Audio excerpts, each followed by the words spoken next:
या फिर आवल के नीचे होने की वजह से हो रहा है, जिसका मतलब है कि ऑपरेशन लंबा चल सकता है, लंबे टाइम का हमें टाइम चाहिए।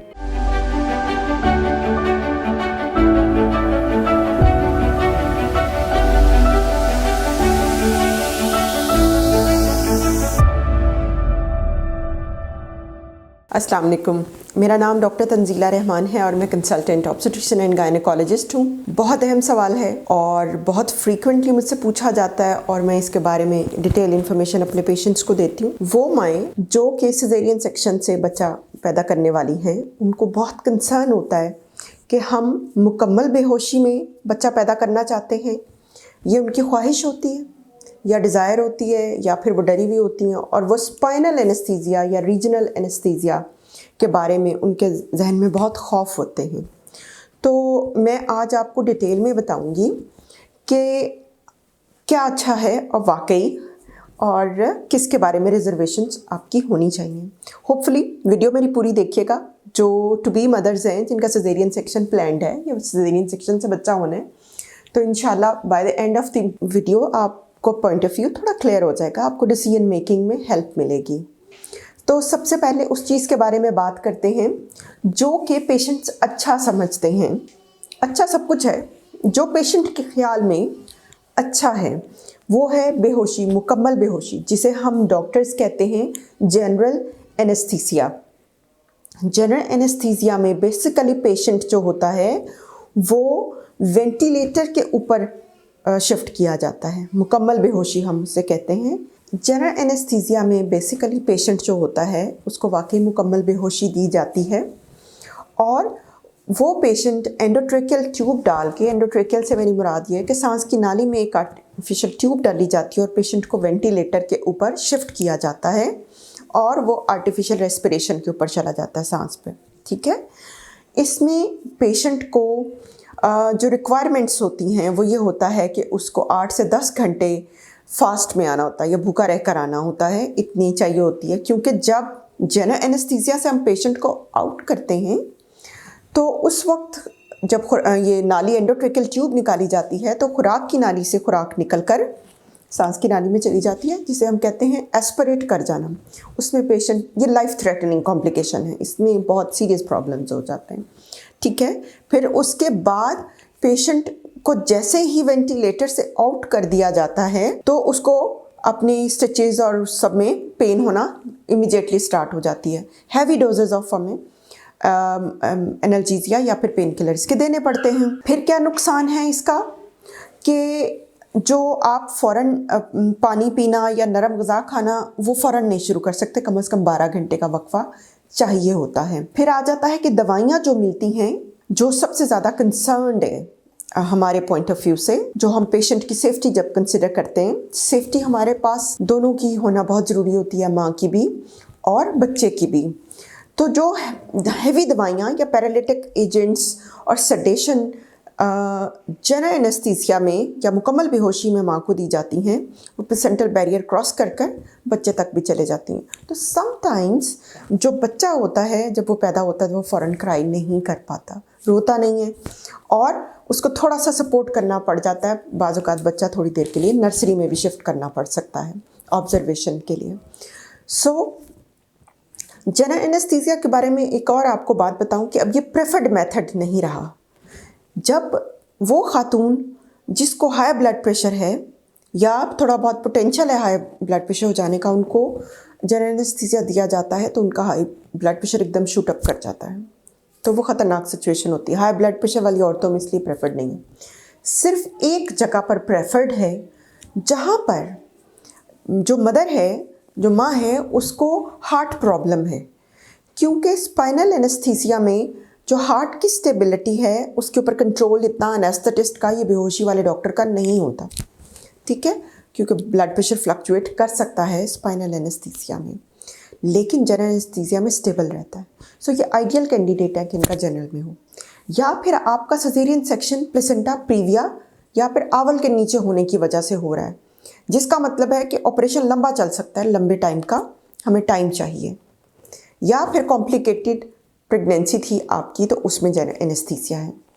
General anaesthesia medical point of view से अब प्रेफर्ड या फिर तरजीह का हामिल नहीं है कि हम कहें कि जनरल एनेस्थीसिया के अंदर सिजेरियन सेक्शन किया जाए। अब मैं आती हूँ जो कमर में टीका लगता है जिसे हम डॉक्टर्स स्पाइनल एनेस्थीसिया बोलते हैं, उसके क्या फ़वाइद हैं और उसके क्या नुकसान हैं और उसके बारे में क्या मिथ्स हैं।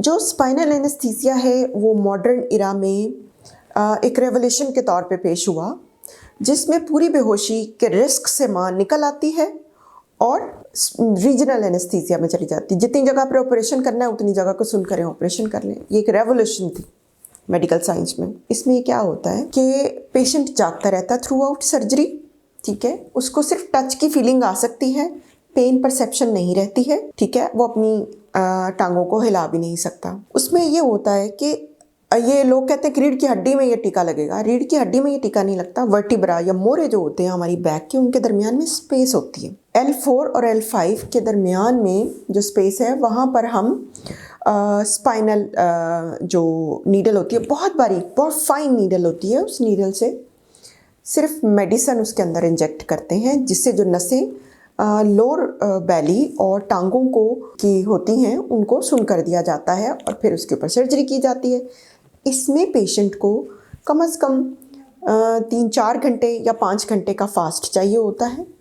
और इन केस हम इमरजेंसी सिजेरियन सेक्शन करते हैं, पेशेंट ने को 10 मिनट पहले कुछ खाया हुआ है, तो भी हम स्पाइनल एनेस्थीसिया के अंदर सिजेरियन सेक्शन प्रोसीड कर सकते हैं। पेशेंट बातें कर रहा होता है, जैसे ही बेबी डिलीवर होता है वो अपने बच्चे की आवाज़ सुन सकती है, जिससे वो पुरसकून हो जाती है। जेंडर का फ़ौरन पता चल जाता है। हम इवन सिजेरियन सेक्शन करते करते माँ से मिलवा भी देते हैं बच्चे को कि ये बेबी को देख लें, अगर मदर चाहे और अगर मदर की विश हो तो उन्हें थोड़ी देर के लिए नींद की दवाई भी दी जा सकती है या सडेशन दी जा सकती है। इसमें बहुत बड़ा फ़ायदा ये होता है कि पेशेंट को सर्जरी ख़त्म होने के बाद भी पेन रिलीफ मिला रहता है।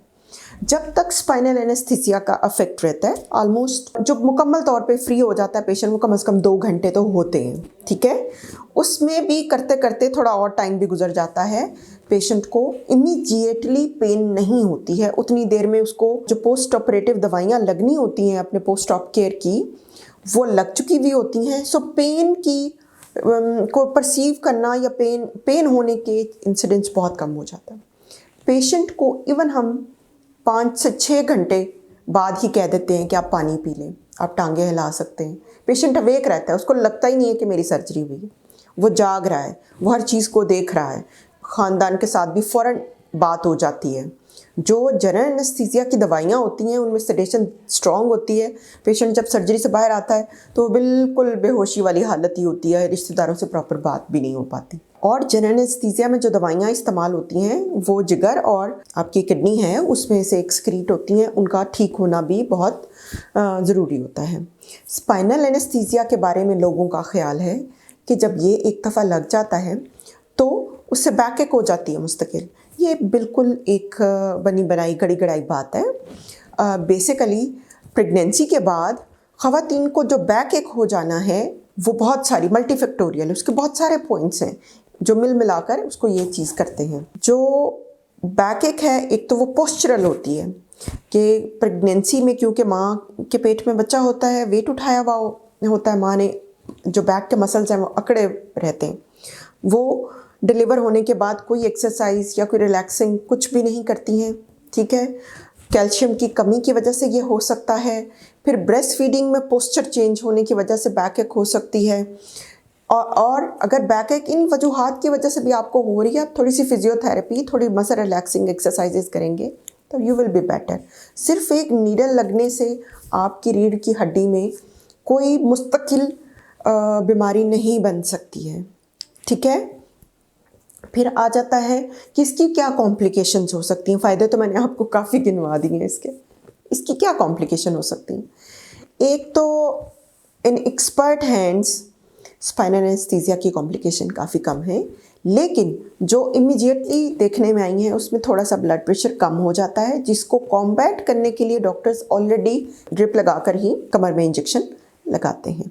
फिर आता है कि अगर ड्यूरा पंक्चर हो जाए, इसमें इन सम केसेस ड्यूरा पंक्चर हो जाए तो फिर एक हेडेक स्टार्ट हो जाती है पेशेंट को, जो पर्टिकुलरली प्रोमिनेंट हो जाती है जब वो बैठते हैं या फिर स्टूल पास करते हैं या फिर चलते हैं तो वह हेडेक ज़्यादा हो जाती है। इसे हम बोलते हैं स्पाइनल हेडेक।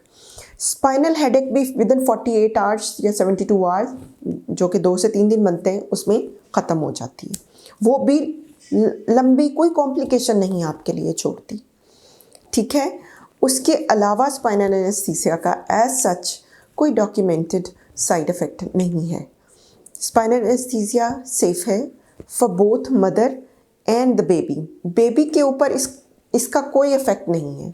बेबी को कोई दवाइयाँ, क्योंकि मदर को कोई ऐसी दवाइयाँ नहीं लगी हुई, तो बेबी तक ऐसी कोई दवाई नहीं पहुँचती।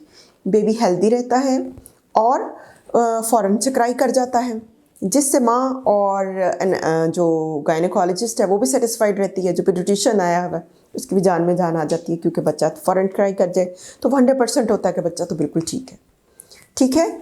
सो ये मैंने आपको इट्स एंड बिट्स बताए। एक बात इम्पॉर्टेंट है कि पेशेंट की काउंसलिंग करना हमारा काम है। अगर पेशेंट मुकम्मल बेहोशी चाहता है और उसके थोड़े नुकसानात हैं और स्पाइनल एनेस्थीसिया से वो डरा हुआ है, तो ये पार्ट ऑफ माय ड्यूटी है कि मैं आपको दोनों के प्रोज एंड कॉन्स इस तरह बताऊं कि आप कोई फैसले तक पहुंच सकें। लेकिन फिर भी बहरहाल जो पेशेंट की चॉइस होती है, ये हमारे प्रोफेशनल एथिक्स में से है। हम ज़बरदस्ती नहीं करते, हमें अलाउड नहीं है। जो पेशेंट की प्रेफरेंस होती है हम उसके ऊपर ही जाते हैं। होपफुली इस सेशन के बाद थोड़ा सा आपको स्पाइनल और जनरल एनेस्थीसिया के बारे में डिफरेंस का पता चला होगा। मेरी वीडियो को लाइक करें, शेयर करें, चैनल को सब्सक्राइब करना मत भूलिएगा। अगर आपकी कोई क्वेरी हो तो प्लीज़ कमेंट्स में ज़रूर उसको पूछें, मैं उसका आंसर करूंगी। और अगर आप इन पर्सन मेरे साथ कोई कंसल्टेशन लेना चाहते हैं तो मैं Umar hospital and cardiac centre Johar town में प्रैक्टिस करती हूँ। Thank you.